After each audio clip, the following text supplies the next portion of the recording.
कोटींचं राजेशाही लग्न, पण त्याचा शेवट मात्र रक्तरंजित. केतन अग्रवाल हत्या प्रकरणात आता एक असा गौप्यस्फोट झालाय ज्यावर तुमचा सहजासहजी विश्वास बसणार नाही. नमस्कार.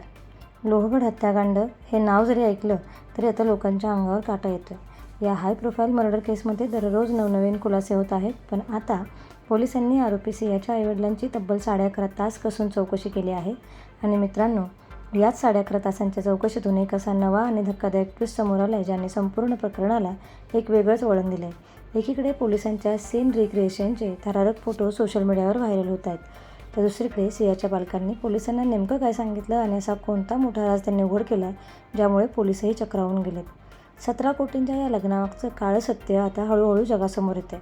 गूढ उकलण्यासाठी पोलिसांनी मध्यरात्री सिया गोयल आणि तिचा प्रियकर चेतन चौधरी यांना लोहगड किल्ल्यावर नेऊन गुन्ह्याचे सीन रिक्रिएशन केले.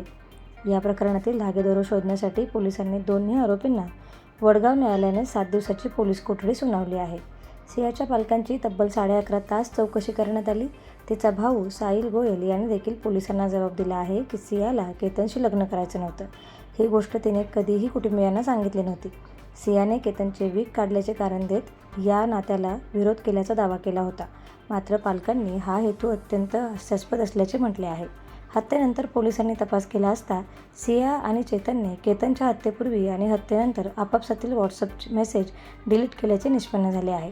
हा खटला फास्ट ट्रॅक कोर्टात चालवण्यासंदर्भात मुख्यमंत्र्यांनी मान्यता दिली असून या प्रकरणात प्रसिद्ध विधिज्ञ ॲडव्होकेट उज्ज्वल निकम यांची विशेष सरकारी वकील म्हणून नियुक्ती करण्यात आली आहे.